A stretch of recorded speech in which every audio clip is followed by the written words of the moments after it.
अब आते हैं, ये सब चीज़ें हैं, लेकिन प्रश्न जब पूछे जा रहे हैं तो उनका जवाब देने में 3 चीज़ें हैं, 3 स्टेप्स हैं जिनका कि हमें ध्यान रखना है। और वो 3 स्टेप्स क्या हैं? Understand the question. एक-एक करके जाएँगे उन पे। सबसे पहले तो जब कोई भी प्रश्न आपसे पूछा गया, आप उसे समझेंगे। समझने के लिए बहुत ज़रूरी है आप ध्यान से सुन रहे हैं।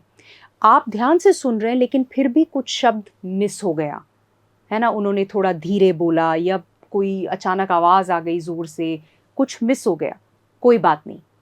दोबारा पूछिए, पोलाइटली बड़े आराम से बोलिए कि क्या आप एक बार रिपीट कर सकते हैं, आप दोहरा सकते हैं, मैं कुछ शब्द नहीं सुन पाई या नहीं सुन पाया। पूछो, क्योंकि जब आपने प्रश्न सुना ही नहीं पूरा तो जवाब कैसे दोगे, है ना? तो नहीं सुन पाए, पूछ लो। अगर आप जो प्रश्न पूछा उसमें किसी शब्द का अर्थ आपको अच्छे से नहीं पता, अज़्यूम मत करो, ये मत सोचो कि हाँ शायद इसका मतलब ये है, नहीं। कन्फ्यूजन है, ऑनेस्टली सच्चाई के साथ बोल दो कि क्या इसका मतलब आप मुझे समझा पाएँगे? मान लीजिए उन्होंने पूछा कि क्या आप प्रोक्रास्टिनेट करते हो? अब आपने वर्ड सुना है, पर आप पूछ सकते हो कि आप मुझे प्लीज़ इसका मतलब समझा देंगे प्रोक्रास्टिनेट का? पूछ लो, है ना? तो जहाँ पर भी कन्फ्यूजन हो रहा है, जहाँ भी ऐसा लग रहा है, प्रश्न थोड़ा उन्होंने पूछा लंबा है, कॉम्प्लिकेटेड लग रहा है, आप उसको दोबारा अपनी भाषा में पूछ लो कि क्या आप यही जानना चाहते हैं मुझसे? है ना? उन्होंने कहा कि क्या आप कंफर्टेबल हो बहुत high competition, high pressure environment में काम करने के लिए, विद बहुत वेदर वेरी कॉम्पिटिटिव। आपने कहा ठीक है, समझ आ गया है मुझे क्योंकि मैंने ध्यान से सुना, लेकिन आप पूछ सकते हो कि क्या मैं सही समझ रहा हूँ कि काफ़ी प्रेशर होगा और मुझसे ये अपेक्षा की जा रही है कि उस प्रेशर वाले एनवायरनमेंट में या उस वातावरण में क्या मैं अच्छे से कार्य कर पाऊँगा या मैं कैसे कार्य करूँगा? जो भी आप अपनी भाषा में, क्या यही आप पूछना चाह रहे हैं? जो आपको क्लैरिटी देता है, आपने वो पूछा, क्लैरिटी ली, फिर ही आप जवाब दे पाओगे, है ना? तो वो क्लैरिटी ज़रूर से ले लो अपने लिए। तो जब आपने अच्छे से प्रश्न को समझ लिया, सुन कर के, उसके बाद जवाब देने के लिए आतुर मत हो। खट से जवाब देना ज़रूरी नहीं है, देना भी नहीं चाहिए। क्योंकि आप प्रश्न इसलिए नहीं सुन रहे हो कि जल्दी से जवाब दो, है ना? आप प्रश्न सुन रहे हो ताकि सोच समझकर अच्छा ढंग का सही जवाब दो। क्योंकि यही एक मौका है आपके पास। वो प्रश्न आपसे दोबारा नहीं पूछा जाएगा। आप ये नहीं कह सकते हो कि ना, ना, ना, ना मैं दोबारा दूँगा, है ना? तो जब प्रश्न सुन लिया उसके बाद articulate the answer in mind. यहाँ पर उत्तर को बनाएँ कि क्या जवाब मैं देना चाहता हूँ। उसके लिए क्या होगा कि कई बार जब आपने पूछा उनसे कि मैं सुन नहीं पाया, आप दोबारा बता देंगे, ये कुछ शब्द मिस हो गए। जब आपने रिपीट करने को कहा ना, तो आपको थोड़ा वक़्त भी मिल जाता है, 5-10 सेकंड कुछ अपने थॉट्स, अपने विचारों को एक जगह लाने के लिए। पर इसका मतलब ये बिल्कुल नहीं है कि आप हर प्रश्न पे बोलें, दोबारा दोहराइए, वो इरिटेटिंग हो जाएगा और वो दिखेगा कि ये जानबूझकर हो रहा है। तो पूरा ध्यान रखिए, पर कभी अगर ऐसा हुआ तो आप कर सकते हैं। अब आर्टिकुलेट करने के लिए ये समझना ज़रूरी है कि जब इन्होंने ये प्रश्न पूछा है, कोई भी प्रश्न ऐसे ही नहीं पूछता है। ये याद रखना कि वो इंटरव्यूअर या वो कंपनी की तरफ से जो बैठे हैं, वो वहाँ अपनी कंपनी में किसी का चयन करने के लिए, एक रोल के लिए बैठे हैं। तो वो सही उम्मीदवार ढूँढ रहे हैं, उनका पर्पस बिल्कुल सिंपल है। प्रश्न वो सिंपल सादी भाषा में ही पूछेंगे, है ना? लेकिन जब आपने उसको सुना, तो आप ये सोचना शुरू करोगे कि इस प्रश्न के माध्यम से ये क्या जानना चाहते हैं, कौन-सी क्वालिटी, कौन-सा गुण, कौन-सी ताकत समझना चाह रहे हैं या जानना चाह रहे हैं, जो कि इस रोल के लिए ज़रूरी है ना? कौन-सी गुण, कौन सा ताकत, कौन सा कौशल ये यहाँ पर देखना चाह रहे हैं। तो आप अपने जहन में वो सोचोगे सबसे पहले, फिर आपने कहा हाँ इस प्रश्न से ये क्वालिटी सामने आती है। फॉर एग्जाम्पल, उदाहरण के लिए उन्होंने प्रश्न किया कि आपने 10वीं कक्षा में कॉमर्स स्ट्रीम का चुनाव क्यों किया।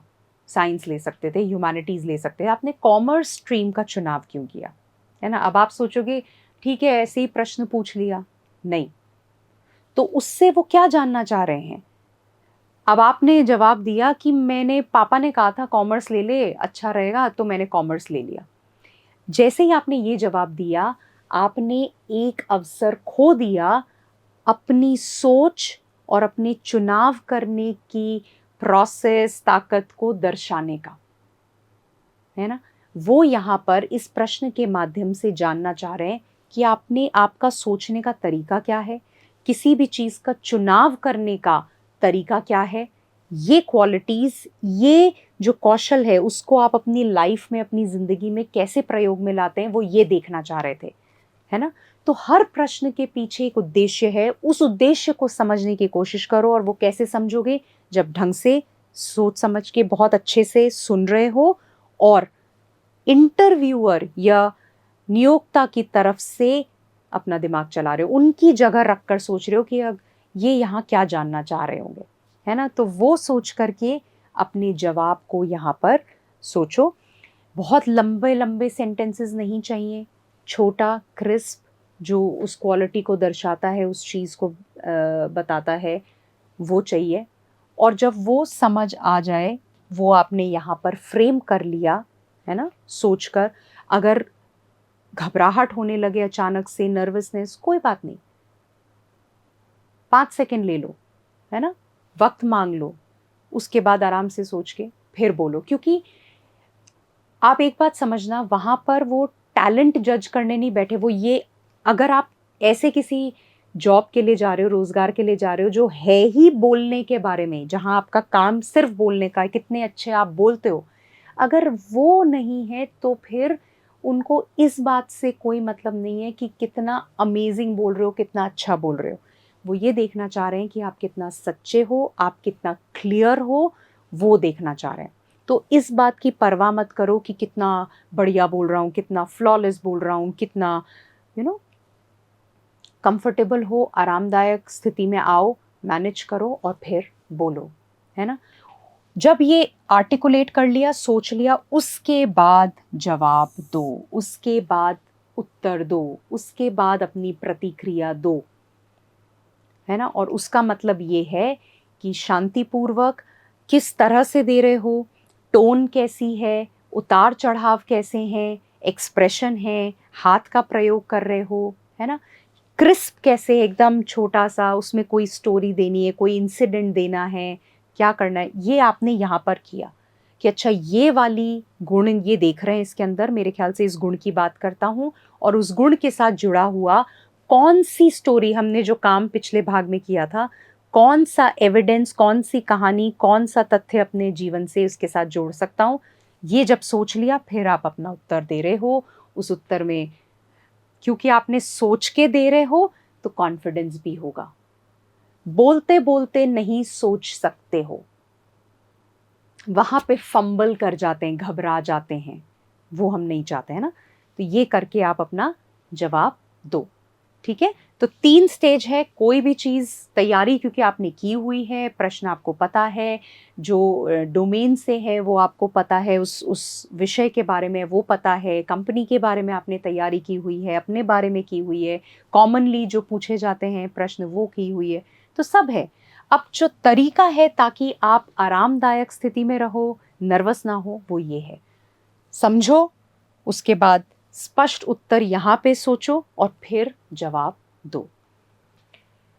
सारे आंसर्स, एक चीज जरूरी है कि अपने उसके कॉन्टेक्स्ट में रखो, यानी कि संदर्भ क्या है वो याद रखो,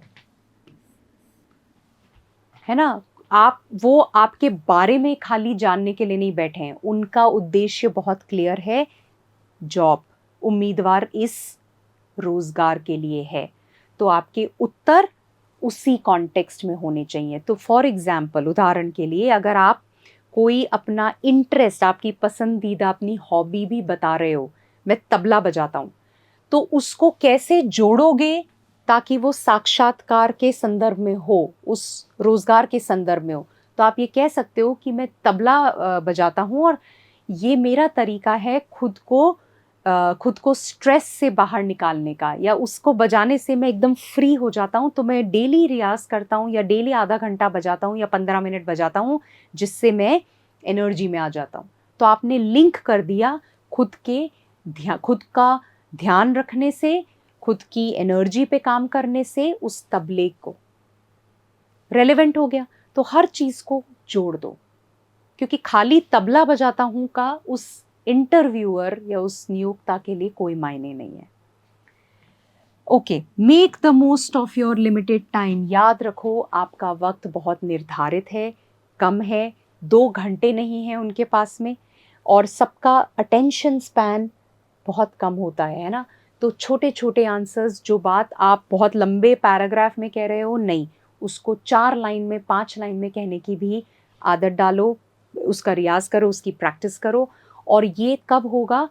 जब आपने उत्तर तैयार तो किए, लेकिन उन उत्तरों को बोलने की भी तैयारी, बोलने की प्रैक्टिस, उसको बोलने का रियाज भी आपने किया फ्रेंड्स के साथ, फैमिली मेंबर्स के साथ, उनको बिठाओ और उस प्रश्न की बार बार प्रैक्टिस करो। जितना प्रैक्टिस करोगे जवाब देने का, उतनी कंफर्टेबल होगी, उतना आराम से निकलेगा। एटलीस्ट ये जो हमने 7 प्रश्न यहाँ पे किए, या ऐसे ही और कुछ प्रश्न हो सकते हैं आपके इंटरेस्ट से रिलेटेड, गुणों से रिलेटेड, आपके कौशल से रिलेटेड, खड़े होके, बैठ के उनको बोलने की प्रैक्टिस करो। फिर उससे क्या होगा, वो यहाँ बैठ जाएंगे, तो वो अपने आप आराम से निकलेंगे। हाथों को यूज़ करने की, आराम से बोलने की। आपके घर में फ्रेंड्स हैं, भाई बहन हैं, मम्मी पापा हैं, उनको बोलो, वो फीडबैक देंगे, वो बताएंगे कि नहीं नहीं फास्ट बोल रहे हो, नहीं धीरे बोलो, है ना।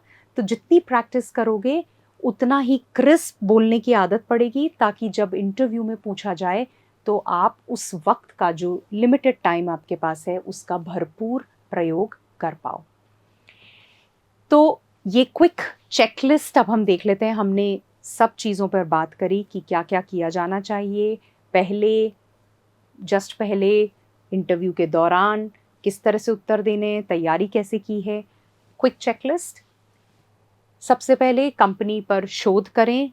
और भी चीज़ें हमने बात की थी, पर शोध, क्योंकि हर कंपनी के लिए जहां आप जाएंगे रोज़गार के लिए, वहाँ के बारे में आपको पता करना होगा। बाकी चीज़ें सेम रहेंगी, हर बार आपको सारा काम करने की ज़रूरत नहीं है। आपके गुण, आपके कौशल, आपने कर रखा है वो काम, ये हर बार बदल जाएगा। तो ये रिसर्च, शोध हर बार होगा। अपनी नौकरी की भूमिका को समझें। जिस रोल के लिए आप जा रहे हैं साक्षात्कार के लिए, वो रोल को समझ लो अच्छे से। अगर फिर भी कुछ है तो वो प्रश्न बना लो, जब वो आपको मौका दें प्रश्न पूछने का, तब आप प्रश्न पूछ सकते हैं उस रोल के बारे में, है ना। बट अपनी तरफ से उसके बारे में समझ लो, उसको समझ लो अच्छे से। उसके बाद में जो कॉमन क्वेश्चंस जो अभी हमने साथ यहाँ पर किए, उन कॉमन क्वेश्चंस की प्रैक्टिस करो। उनके जवाब तैयार तो कर ही लिए, बट बोलने की प्रैक्टिस करो, जो अभी अभी हमने बात की थी। आप अपने प्रश्न बनाओ, जो आपको पूछने हैं वो बनाओ। वो खाली नहीं जाना चाहिए, आपके पास प्रश्न होना चाहिए, क्योंकि वो एक बहुत इम्पॉर्टेंट एंगल है, बहुत इम्पॉर्टेंट एस्पेक्ट है, जहां आप अपना इंटरेस्ट और सीरियसनेस दर्शा सकते हो, और एक्चुअली आप जो जानना चाहते हो, आप जान सकते हो उस जॉब के बारे में। ऑफ कोर्स हमने बात की आपकी ड्रेस के ऊपर। अच्छे से एडवांस में अपनी ड्रेस को तैयार करो, पहन के देख लो, सब करो, और उसको तैयार करके रखो, ताकि उस दिन आप रेडी हो। उसके बाद हमने बात की आप वक्त से पहले पहुंच जाएंगे, कम से कम 30 मिनट। तो एडवांस में लोकेशन और वहाँ पर कैसे पहुँचना है, रास्ता क्या है, ये सब आप पहले से पता करके रखेंगे। अपने रेज्यूमे या बायोडेटा को घोट लीजिएगा। आपको अच्छे से पता होना चाहिए उसमें क्या लिखा है, और एक एक शब्द जो लिखा है, हमने बात की थी, झूठ नहीं होना चाहिए, सच होना चाहिए। और उसके बारे में आपको सब पता होना चाहिए। यानी अगर आपने वहाँ किसी प्रोजेक्ट के बारे में लिखा है तो उस प्रोजेक्ट की सारी डिटेल्स, कैसे किया, क्यों किया, क्या हुआ, सब कुछ पता होना चाहिए। कहीं पे आपने इंटर्नशिप की, वॉलंटियर वाला काम किया, उसकी डिटेल्स पता होनी चाहिए, है ना। सारे ज़रूरी दस्तावेज तैयार होने चाहिए, उनको लेकर जाना है, ये ध्यान रखना है आपको। खुद को मैनेज करना है, जैसा हमने कहा, मैंने अभी थॉट्स, फीलिंग्स और आपके बिहेवियर के बारे में बताया, तो खुद को मैनेज करना। और बहुत अच्छी एक टेक्निक जो है, जो खुद को मैनेज करने में, खुद का ध्यान रखने में बहुत काम आती है, वो है ब्रीद। अब आप कहोगे ब्रीद तो हम कर ही रहे हैं, सांस तो मैं ले ही रहा हूँ। नहीं, मैं बात कर रही हूँ डीप ब्रीदिंग की, है ना। डीप ब्रीदिंग, गहरी सांस लेना।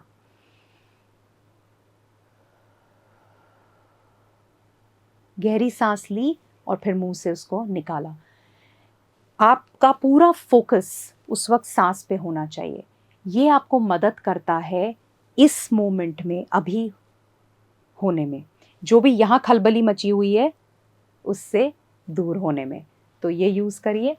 उसके बाद में प्रोफेशनलिज्म बहुत ज़रूरी है, जो हमने कई सारी चीज़ें की कि आप इंटरव्यू के अंदर जाने के बाद कैसे नमस्कार करेंगे, ग्रीट करेंगे, आँख मिला के बात करिए, क्लियरली बोलिए, सुनिए अटेंटिवली, है ना, अच्छे से सोच समझ के जवाब दीजिए, स्माइल करके रहिए, बॉडी लैंग्वेज और आपके नॉन वर्बल्स। ये सारी चीज़ें, अब आप कहोगे कि अच्छा अगर मैंने बॉडी लैंग्वेज पे ध्यान नहीं दिया या मैंने स्माइल नहीं किया तो क्या मेरा सिलेक्शन नहीं होगा? नहीं, ऐसा नहीं है। लेकिन ये हर वो चीज़ है जो आपकी पर्सनैलिटी, आपके साथ उस नियोक्ता का, उस कंपनी के जो लोग हैं उनका, रिक्रूटर का एक्सपीरियंस, उनका जो अनुभव आपके साथ है, उसको चार चाँद लगा देती है, उसको और बढ़ा देती है। तो ये बहुत ज़रूरी है। Follow up after the interview. साक्षात्कार के बाद आप दोबारा वहाँ पहुँच के या दोबारा उनसे कॉल करके ये पूछिए कि क्या हुआ। जवाब मांग सकते हैं, है ना, ताकि आपको पता चले कि क्या हो रहा है। तो ये भी आप ध्यान रखेंगे। तो ये सारा जो भी हमने बात की इस भाग में, अब आपके पास में सारे औजार हैं, सारी तैयारी है, सब कुछ है कि आप तैयारी से लेकर के इंटरव्यू के पहले और इंटरव्यू के दौरान खुद को कैसे कंडक्ट करें, किस तरह से पेश आएँ, कैसे इंटरव्यू, कैसे उस साक्षात्कार से गुज़रें। और काफ़ी डिटेल में हमने इस पे बात की है। अपने लिए तैयारी करिए, लिखिए किन-किन चीज़ों पर आपको काम करने की ज़रूरत है और उस पर काम करने में लग जाइए। ये इंटरव्यू क्रिटिकल है, ज़रूरी है, आपका कॉन्फिडेंस बढ़ेगा। आखिरी चांस नहीं है, अगर ये यहाँ नहीं होता तो इसके बाद कुछ नहीं होगा, लेकिन साथ ही में हम उसे हल्के में नहीं लेना चाहते, कैजुअली नहीं लेना चाहते। तो मेहनत पूरी करनी है ना? आशा करती हूँ ये बहुत फ़ायदेमंद रहा, आपको बहुत सारी इनपुट्स मिले, जो सवाल थे कइयों के जवाब मिले। अब हम मिलेंगे अगले भाग में, तब तक के लिए नमस्कार।